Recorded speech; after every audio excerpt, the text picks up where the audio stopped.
Bonjour, frères et sœurs d'Afrique et du monde entier. Aujourd'hui, nous allons découvrir 5 plantes africaines pour se désenvoûter rapidement, éliminer les effets du mauvais œil, des mauvaises langues et ceux des maléfices. L'envoûtement désigne un ensemble de pratiques paranormales visant à faire subir des piqûres ou des coups à des figures de cire, par exemple, représentant une personne qui serait ainsi atteinte par ces mauvais traitements, ou par le biais de filtres et autres rituels, pour modifier son comportement. La victime désignée est alors dite « envoûtée ». Le terme renvoie également à la notion d'emprise ou de séduction. Voyons quelques types d'envoûtement. Ainsi nous avons l'envoûtement direct, l'envoûtement par transfert, l'envoûtement alimentaire, l'envoûtement par magie sexuelle, l'envoûtement par charge, l'envoûtement par la messe noire, l'envoûtement de lieu, l'envoûtement par évocation, l'envoûtement par daguide ou figurine de cire, l'envoûtement par la magie de l'œuf, l'envoûtement envoyé, et d'autres.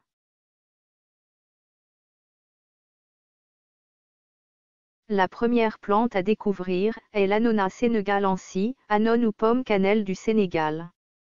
L'Annona sénégalensis est un arbuste de 1,5 à 2 mètres de haut, à cimes irrégulières. Les écorces sont grises et lisses à tranches roses. Les feuilles sont alternées, régulières et parallèles. Les fleurs sont de couleur jaunâtre, à 3 sépales entr'ouvertes, les fruits sont charnus et orangés à maturité, réticulés et comestibles. La plante est rencontrée dans toute la zone semi-aride, à subhumide entre le Sénégal et le Soudan, au sud jusqu'à la savane guinéenne.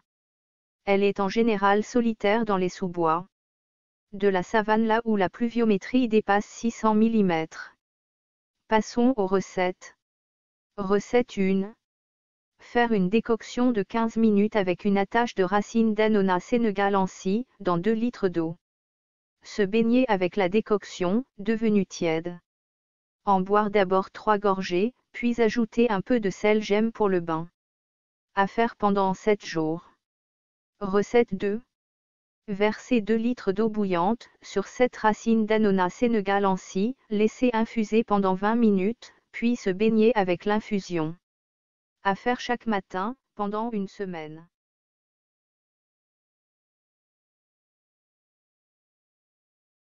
La deuxième plante est le balanite, Aegyptiaca. Balanite, Aegyptiaca est une plante tropicale très cultivée et appréciée dans plusieurs régions. Appelée dattier du désert ou dattier sauvage. Balanite, Aegyptiaca est un arbre très épineux, présent et cultivé notamment en Afrique tropicale, mais persistant dans les zones sahéliennes et soudaniennes. Sa hauteur peut aller au-delà de 8 mètres, mais il se fait remarquer rapidement, grâce à ses ramifications importantes et complexes, qui lui confèrent les qualités d'endurance, qui lui sont reconnues. Avec une écorce au tronc densément strié, cet arbre parsemé d'épines robustes et droites, possède des feuilles alternes qui laissent entrevoir des fleurs jaunes verdâtres lors de sa floraison. Cet arbre généreux en fruits, produit de nombreux fruits de couleur verte à jaune, en forme de drupes ovoïdes, allongés de 3 à 4 cm.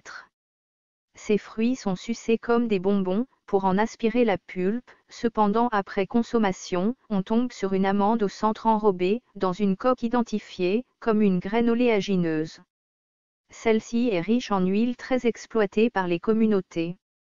Cette huile du balanite, Aegyptiaca en Afrique, remplace souvent l'huile d'arachide, dans les communautés qui l'exploitent mieux. L'huile du balanite, Aegyptiaca est exploitée en cosmétique, pour les soins des cheveux, hydratation corporelle, lait hydratant. Grâce à son indice de saponification élevé, l'huile des graines du balanite Aegyptiaca est exploitée fortement, également dans la formulation de multiples savons. Passons maintenant aux recettes. Recette 1.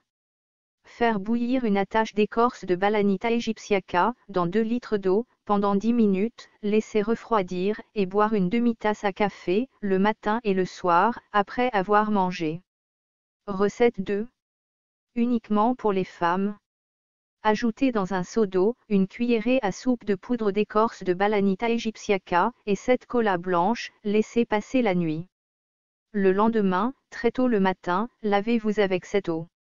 Laissez les colas dans le seau. Faire ce bain durant 7 jours, puis jeter les colas dans un tas d'ordures. La troisième plante est l'Hygrophila auriculata. Hygrophila auriculata est une plante herbacée annuelle, érigée, forte, ramifiée ou non ramifiée de plus de 150 cm. De temps en temps, la partie basale de la tige rampe et sans racines. La plante est cultivée dans des lits d'eau, en Afrique de l'Ouest, à la fois comme légume et pour le sel végétal qu'elle peut produire. Elle est répandue à travers l'Afrique tropicale, en Asie vers le Myanmar, la Thaïlande, le Cambodge, le Laos, le Vietnam et la Malaisie. La plante est souvent utilisée en médecine traditionnelle, étant particulièrement appréciée comme diurétique. La recherche moderne a confirmé la présence de divers composés médicalement actifs. Un certain nombre d'alcaloïdes ont été enregistrés comme étant présents dans le matériel végétal obtenu en Inde, ainsi que des sels minéraux, de l'huile fixe et du mucilage. Passons au remède. Remède 1. Contre l'envoûtement, l'ensorcellement. Faire une décoction de 2 attaches de tiges feuillées de Hygrophila auriculata dans 2 litres d'eau. L'ajouter à votre eau de bain avec 7 grains de sel gemme. Se laver avec pendant 3 jours, matin et soir. Remède 2. Pour chasser le mauvais œil, les mauvaises langues, les mauvais sorts.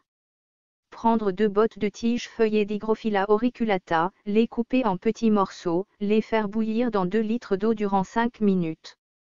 Puis utiliser la décoction en bain de vapeur, pendant cette nuit. Remède 3.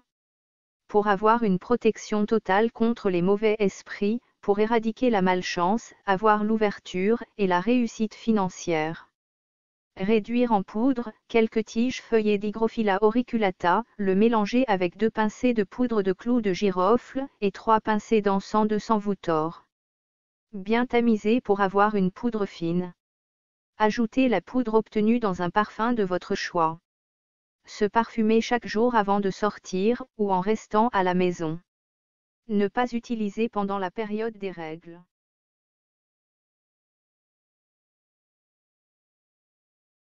La quatrième plante est le Kaya senegalensis. Kaya senegalensis, Saïcédra, est une espèce d'arbre de la famille des Meliacées, qui est également appelé acajou du Sénégal ou Saïcédra. On le trouve dans la plupart des pays africains tels que le Sénégal, le Bénin, le Burkina Faso, le Cameroun, la République centrafricaine, le Tchad, la Côte d'Ivoire, la Guinée, le Mali, le Niger, le Nigeria, le Togo, etc.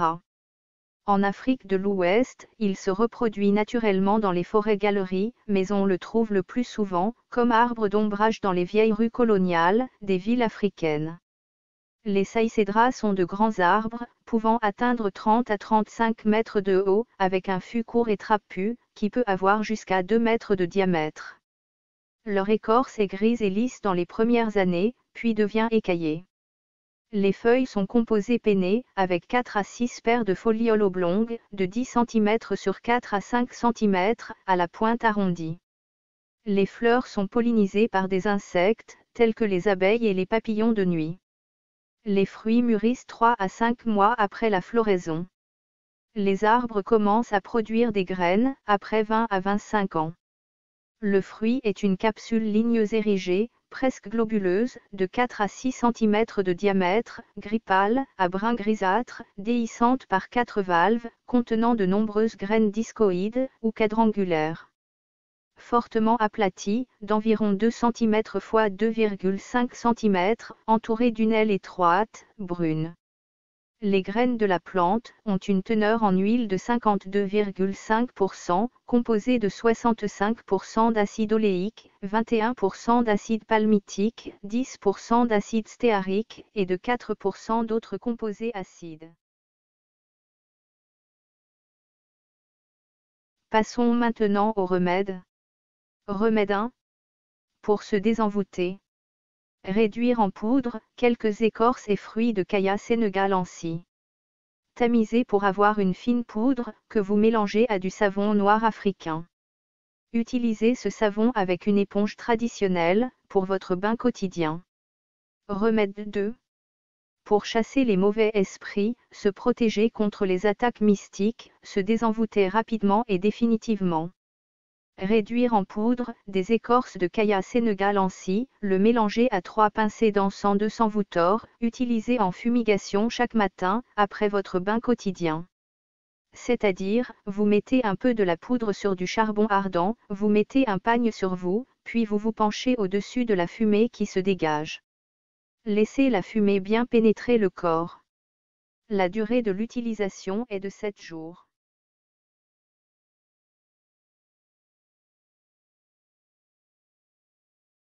La 5e plante est le Securidaca, longipédiculata. Securidaca, longipédiculata est une espèce africaine. Il s'agit d'un arbuste, ou d'un petit arbre, 2 à 4 mètres, que l'on trouve dans les zones de savane humide. Son aire de distribution s'étend du Sénégal jusqu'en Afrique du Sud. C'est une espèce médicinale, qui est aussi appréciée comme ornementale, car elle possède une abondante floraison, rose-violette.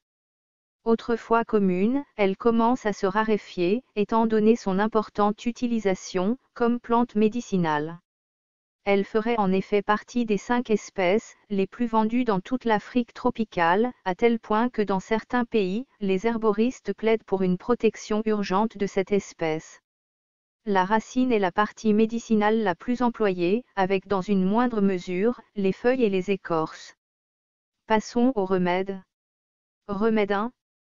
Pour se désenvoûter, chasser les mauvais esprits, les sorciers, lutter contre la sorcellerie, le maraboutage, la magie noire ou blanche, et tous travaux occultes. Faites une décoction d'une attache de racines de Securidaca, longipédiculata, et de 3 morceaux de racines de Sabah sénégalensis. Ajoutez-y 3 pincées d'encens de s'envoûteur. Se laver avec la décoction tiède, chaque matin et soir pendant 7 jours. Remède 2. Pour conjurer et enlever le mauvais œil et les mauvaises langues. Prendre un bain de vapeur, de racines de Securidaca, longipédiculata, très tôt le matin. Remède 3. Pour éloigner les mauvais esprits. Suspendre 3 morceaux de racines de Securidaca, longipédiculata, à la porte d'entrée de votre maison, ou la porte de votre chambre. La 6e plante est le Ziziphus mauriciana. Le Ziziphus mauriciana, ou jujube, est un arbuste buissonnant de 4 à 5 mètres, à rameaux retombants. L'écorce est grise à brune, à tranches rosées, ou rougeâtres.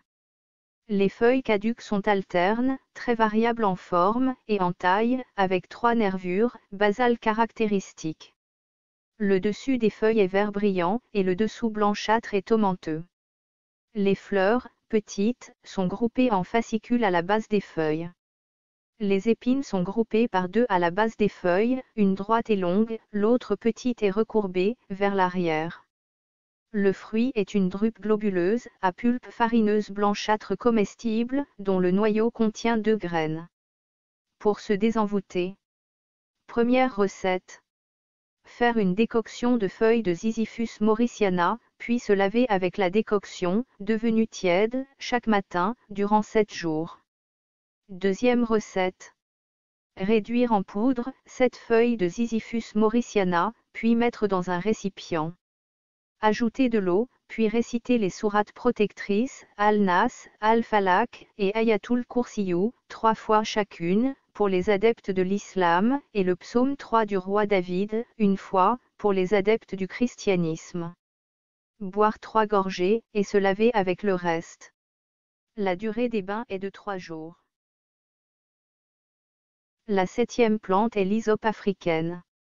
L'hysope africaine est une espèce de plante tropicale, appartenant à la famille des Bignoniacées, qui regroupe les plantes dicotylédones. Il s'agit d'un arbuste à croissance rapide, muni de feuilles persistantes. Il peut se présenter sous la forme d'un arbre, pouvant atteindre 20 mètres de haut, ou d'un arbuste ne dépassant pas 8 mètres.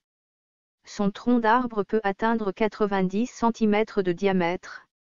Elle est caractérisée par les feuilles de couleur vert foncé et de grandes fleurs de couleur violette, et elle est utilisée comme une plante ornementale. Ce qui lui vaut d'être, de plus en plus, retrouvée dans les maisons et les jardins. Les fleurs matures sont roses et tombent à la saison sèche. Cet arbre se retrouve dans la région ouest africaine et pousse sur des sols fertiles bien drainés. La partie active de l'hysope est composée des sommités fleuries, des feuilles et des racines. Elle contient des diterpènes, des flavonoïdes, des acides phénoliques et bien d'autres principes actifs. Elle est douée de propriétés analgésiques, anti-inflammatoires, antiseptiques et expectorantes. L'hysope est la plante la plus utilisée en Afrique occidentale, dans le domaine de la spiritualité. Remède 1. Pour se désenvoûter. Cherchez une attache de feuilles d'hysope africaine et de Boskia sénégalensis et 7 petits oignons. Pilez pour obtenir une pâte, puis mettre au soleil pour sécher. Une fois sèche, utilisez comme encens, pour s'encenser. Utilisation. Ajouter une pincée de 3 doigts, sur du charbon ardent, se mettre debout dessus, couvert d'un pagne, pour permettre la fumée, de pénétrer dans tout le corps. À faire matin et soir, durant 3 jours au minimum, à 7 jours au maximum. Remède 2. Pour purifier votre maison, chambre, lieu de travail, ou de commerce. Réduire en poudre des feuilles d'hysope, y ajouter 3 pincées d'encens, 200 voutor. Chaque matin, durant 7 jours, mettre 3 pincées de 2 doigts de l'encens, sur du charbon ardent, et laisser la fumée se propager. Nous voilà arrivés à la fin de cette longue et riche découverte. Désormais, vous êtes hyper armés, pour faire face à tout type d'envoûtement. Monsieur Inoussa vous remercie pour votre fidélité et vous donne rendez-vous bientôt pour un autre dossier sur votre nouvelle chaîne préférée, Médecine traditionnelle ancestrale 2i. Que Dieu nous accorde la santé et la paix.